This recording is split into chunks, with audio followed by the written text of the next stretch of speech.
The Writer's Dossier Podcast is a proud member of the Authors on the Air Global Radio Network. No writers were harmed in the production of this podcast. Hey, this is Jeff from the Dossier Podcast. You're not going to believe this. I just got something. You got to check this out. Station, Houston. How do you read? Station, Moscow Coming Station.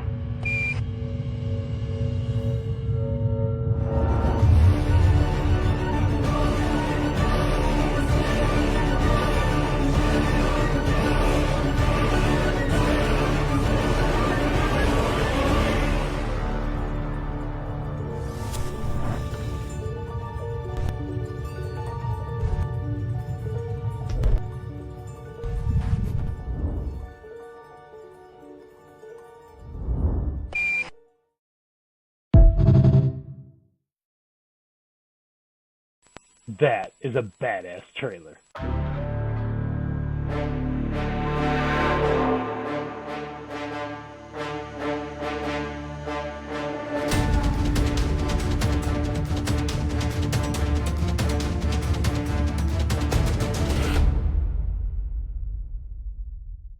Hey everybody, welcome back to another episode of the Writer's Dossier, and I'm here in the Writer's Dossier studio and podcast hub and the occasional speakeasy, by the way. So I'm lucky enough today, whenever you're listening to this show, Ryan Pote is on the show, and the guy is a flat out dude. You're going to discover some things that I'm going to disclose for you. He's going to disclose them. I'm going to make him, because we're going to have a ball. So dude, thanks for joining and welcome to the program. No, thank you for having me on. We met, was it last summer? Yeah, we met briefly. Yes. I wasn't even at Thriller Fest. I just swung by. I was going down to Penguin to meet Tom Colgan in person. And, I was like, oh, I'll just pop in. And Jack was introducing me. Jack Stewart was introducing me to some people. And you were like one of the first people he introduced me to. And I think you were on your way out. But I remember you slipped me your card and you were like, you said something cool, but it was more like, hey, if you want your dossier, like something like that.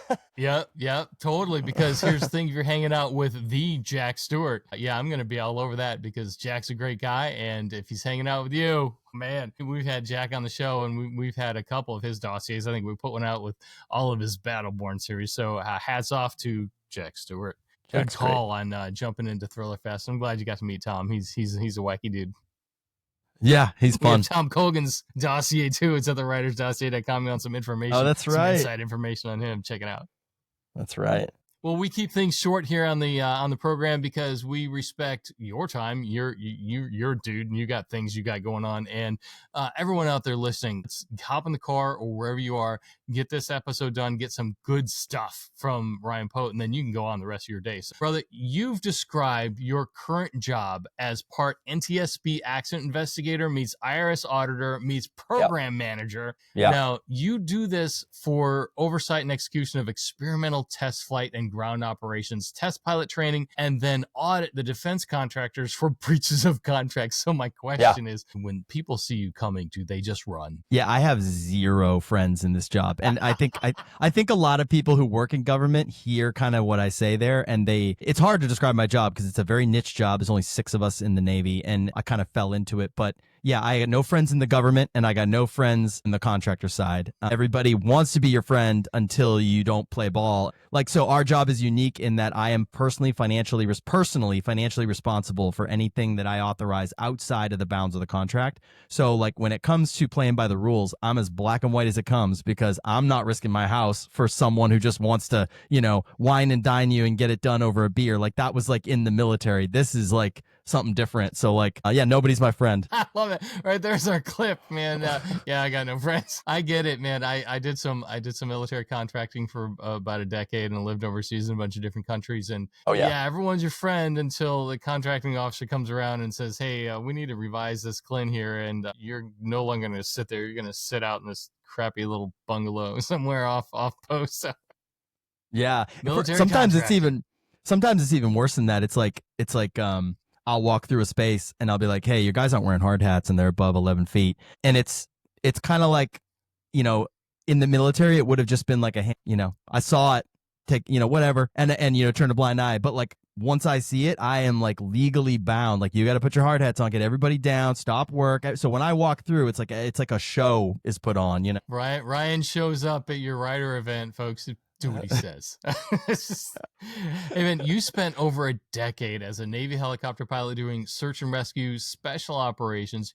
You've been in some pretty gnarly situations, but have you ever had a flight where after you did what you went to do, you look back in the cargo area and kind of seen someone you rescued and just kind of smiled at them? No, I mean, not really, because by the time you get them offloaded and they get to patient care or there needs surgery or something like that. Some patients, like I dropped one off at the Peleliu one time, and he was pretty bad. And it's like they get off, and it's like your crew comes back on, and then when you take back off, it's like the tension in the flight is kind of over. Kind of like when it comes to search and rescue, like some operations that we did too was kind of the same thing. You're flying back home, but then you don't really get to relax until you're on deck because you still got to land. And like I remember one time I took off for just a day log run. Like it was in an operation, it was a transit to Hawaii for RIMPAC. We weren't even on deployment yet, and it was just I took off. It was supposed to be a log run, so I was like delivering mail and people and to all these different ships, and that turned into, oh hey, can you do this, and then hey, can you do that, and hey, these people want some photos, pick up a photographer. So our one little like 3-hour flight turned into like all these different things. Then we ended up doing a sub hunting exercise. Then we ended up doing, then I ended up doing a formation, an impromptu formation flight with someone from another squadron to do like all these like run-ins and stuff. And then we took pictures, and then it became night. And then we had to do a rescue medvac, ended up getting lost at sea. But I come back to the ship, and now I've been in the helicopter for 14 hours, and I had not gotten out because we just kept getting gas in between. And so the rotors are spinning. I was aircraft commander, so I didn't get out. So I had been sitting in that seat for 14 hours. And when we got back at the end of that night and I like unbuckled, I like stepped out and my legs gave out. Like it was like one of those like, whoa, like not from fear or anything, just exhaustion. Like, yeah, that's the kind of thing that a lot of people just don't get. The things that you went through. I mean, so much for crew rest. I'll give you this. I was so thankful for air crew rest, because as a passenger, I would get dropped off at different places all throughout Afghanistan, and I'd be at a place where I'm like, hey, it's kind of cool here. I kind of like this outpost or this fob or whatever. And they're like, yeah, that's great because we're not leaving until tomorrow. Or the best thing is, hey, sorry guys, we can't come in. Too much fog through the mountains, too much, we're not, it's not passable. So we'd be stuck in places for 3-4 days, and like put our feet up. It's like, hey, the chopper's not coming. These guys are not coming for us. So here we are. Love that out of you guys. It's awesome. Yeah. Crew rest was always great. Like if you could get it. Like I remember like being on a Navy ship though, like if you're the night crew, which I was often, like that they would be needle gunning during the day, which if people don't know is like this high powered pneumatic needle gun that strips the paint off the metal, and it'll ring the whole ship like a bell. So like you pretty much can't sleep during the day. We'd wake up and just take hits of pure oxygen just to be able to like get our night vision like dialed in, Yeah. Yeah. Well, you've done some really cool things. You're a writer now, and I want to get into your book that's out, Blood and Treasure. Everyone is talking about, but I've got one quick question first. How long until we get a helicopter like the one in Aliens, the one with Sigourney Weaver, the one where Michael Biehn and Bill Paxton, who played Hicks and Hudson? When are we getting a chopper like that, man? Come on. I don't know. You mean like a developed one? Man. Anything. I mean, you do test stuff. There's ones where these things come out like this. And... Like probably not in our, I mean, at least open source. Like, if a company, and I've said this before, like a lot of contractors will be developing proprietary technology and they don't share with the government because they want to like have a contract down the road. So they're already 20 years ahead of what they got. They got the contract for the Joint Strike Fighter like 30 years ago, and it's 10 years late at this point. They're already way ahead of that thing. So like if you just, for context for people, but like, no, the more complex it gets, typically the more it just gets screwed up, and I hate to say that, but like especially with like prototype UAVs, like they tried to do the MQ-8, which was like this helicopter, like it looked like a helicopter. It was like a Bell 206 Jet Ranger, but it was fully like there was no cockpit. It was just a UAV, and that was just a disastrous program. Like they couldn't. It was too complex of an aircraft to get it to land on a ship. Okay. Yeah. All right, Blood and Treasure. All of this, and we haven't even scratched the surface on what you've done prior. I ramble, so Blood keep and me on Treasure, point. you're a debut author, man, and you're out with Tom Colgan. I mean, it doesn't get any bigger than this. So Blood and Treasure, Yeah. I'm thinking Indiana Jones meets Tom Clancy. I mean, tell us about Blood and Treasure. The trailers look phenomenal. The cover's killer. And you came up with something a little different than just your normal, typical, hey, look what I did. No, tell us about Blood and Treasure. Yeah. Well, thank you for saying that about the trailers. I did those myself, and they're kind of like my little baby. And they all kind of go together. So if you haven't seen them yet, watch the longer one and the shorter. But so Blood and Treasure. We'll get the link and we'll put them in the show notes. Yeah. So Blood and Treasure kicks off on this. I basically start you right in the prologue. You are sitting in a seat in mission control in NASA, and there is a problem with the connection to the International Space Station. Nobody knows what's going on. You are just in the middle of it. They don't know what's going on, neither do you. And their video link has been cut out, so they can't see what's going on, but they know that they've completely lost all comms with the station, and something's up with it. So that's where you start. You're just in it. There's a lot happening, but I wrote it in a way where it eases you into it, and you're kind of locked onto a character. They come to find out that there was an astronaut on board that killed everybody, and then the space station blows up. So that's where we start. Yeah. So we start with that right off the bat. And then, you're immediately introduced off the coast of Mozambique to our main character, our protagonist, Ethan Kane, who, what I'll say about him to start is he's not like any character you've read before. I might sound kind of arrogant or bold saying that, but like I intentionally wrote him to be like nothing I'd seen before out there.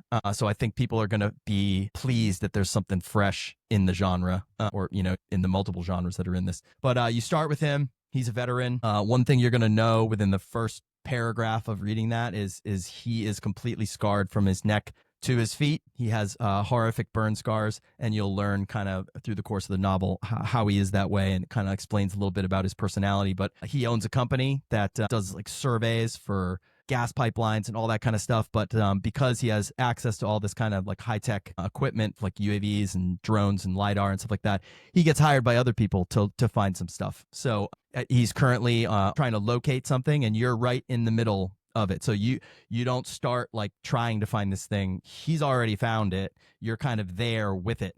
So that's kind of how the book kicks off, and you'll see as you read how both of these things collide into the DNA of the story. That sounds amazing because it gets right to it right off the bat. That I think there's not a lot of world building here. You're just thrown right in the middle of it, and some scenarios that you really don't expect. I mean, at this point, we're not surprised if we get a couple astronauts stranded on the space station, but for someone to go on a killing spree and then for it to blow up like that's like holy moly. And then a totally different kind of protagonist, right? The hero like Ethan Kane.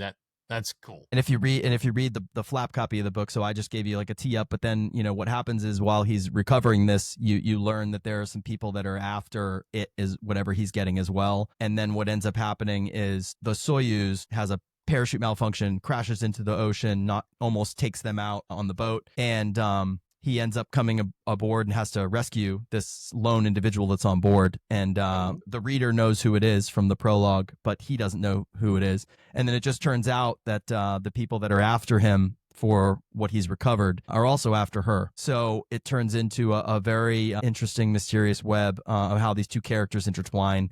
And, he's the main character, but there's almost two main characters in this book. And so her name is Moj Zehadi. She's an Iranian astronaut, and she's kind of the second star of the book. Nice. Well, what's cool about what you've done is you've brought in a lot of real life tech, made it understandable and relevant, and especially with the LiDAR, because that stuff is real. And they're using stuff like that. What you probably didn't get your hands on anything like that, but I know you did a ton of research on the capabilities, and they're still finding tombs in Syria recently and other places. This LiDAR stuff, I mean, it's changing the game. It's I'm also glad you brought that in. Yeah, it's also synthetic aperture radar. It's all kinds of stuff, and they have underwater 3D at depth. Is a company 3D at depth has a great underwater lidar. Which you're talking accuracy down to 2 centimeters, 10 million pulses a second. Like it is insane what these technologies can do, and they're changing the game. And that's why I think you see in the news all the time, if you're into that kind of stuff, you're seeing more things pop up. Like, it was 2022 that Nature published an article that like underneath the Amazon, now they've found basically a giant metropolis, and that the Amazon rainforest itself is not a natural rainforest. It's a man-made garden that is overgrown, a lost population of, upwards of what they say could be 11 million people, or could have supported 11 million people, which corroborates what Francisco de Orellana said in the 15th century when he went down, when he transited across from South America. So we're starting to see that, like, these things that people said a long time ago that sound asinine now are actually legitimate. They're legitimate, and it makes it for exciting. It makes for really exciting writing in this space, because what I love in this series is taking something that can't quite be explained and really playing with it and attaching it to something modern, because I think those books age well. And they're fun to write. Yeah, fun to write and clever and relevant. So I'm excited about that. So okay, say this book thing works out. I'm sure you've got book 2 already teed up. Book 2 is turned in and has a pub date for anybody who wants to know. Holy cow! Okay, so say this thing works out, which, to quote Tom Cruise from the movie Top Gun, it's looking pretty good so far. I'm curious. You lived in Hawaii and had a ton of jobs, from bartender to scuba instructor. So for the next time you move back there, are you going back as a novelist like Robin Masters from Magnum PI, buying an estate on the ocean and getting a Ferrari 308 GTS Gran Turismo Spider? Or would you be happy with a bungalow on the beach? Oh, yeah, it's a bungalow on the beach. I mean, to be honest, if it was just me and not my wife, it would be like just a sleeping bag on the beach, like with nothing over me. But my wife does not like that kind of camping, right? No, I mean, I have a good job now. I like my job. This was a passion, a therapy turned passion turned hobby that I wanted to, go for as a career. And, if it does work out as a career, yeah, like all that stuff is just, it's just noise to me. Like, just to be able to, continue where I'm at right now and be able to do this for a living would be amazing. Because doing it right now with a full-time job is absolutely it's the hardest mountain ever. It's the hardest mountain with little kids too. It just, anybody who's got kids out there, I got 2 that are still, in diapers. So it's a push, so it's definitely like, it'll be a big, but it's taught me, like how to do this. So if I ever lost my main job, man, like I just think of what I could do with that time. But yeah, I mean, it's looking good, but I don't dwell on it. I just keep forging ahead. Like I just keep on the next project. Oh, I can't put out any more books right now. I'm going to work on something else. I just did an audio drama. Like I'm just going to keep going. Absolutely. See that? I love it. And I think publishers, editors, publicists, everyone else is going to love that attitude too. So we're really excited to see what happens in this next chapter of your life and your writing career. Thank you. People can find out more about you through your unredacted dossier that's already live on, I'm not sure. Awesome. I got to check. I know we've done it. TheWritersDossier.com. Ryan Pote's going to be on there. This episode drops and your book comes out July 22nd. Folks, Blood and Treasure. I'm going to be one of a handful of podcasters who are going to want to grab you up and talk about this, because I think it's going to be the hit of the summer. So we're really excited for Thank you. And we love what you've done, and we love where you're going. So thanks for spending the time with us here. Where can we find out more about you, and where can listeners look you up? First and foremost, on my website, ryanpote.com, and bookmark that, because there's a lot of interactive features with the book that are gonna, for free, interact with exclusive stuff on my website. So keep that in mind in the future. Bookmark that. And then on social media, I'm at Ryan Pote Books on all the social medias. All right, there you go. Well, man, thanks for joining us, folks. Thanks for tuning into the Writer's Dossier podcast, and follow us on YouTube, like, subscribe, hit our bells and buttons, and definitely bookmark that, ryanpote.com. Folks, thanks for joining us, Ryan. It's good to see you. Thanks, Jeff. a lot. All right, thanks, Thank everybody. you. The Dossier Podcast is a production of The Idea Academy.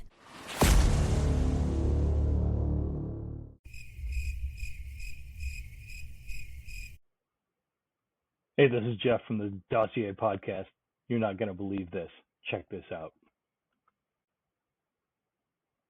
Hey, this is Jeff from the Dossier Podcast. You're not going to believe this. I just got something. You got to check this out. That is a badass. That is a badass trailer.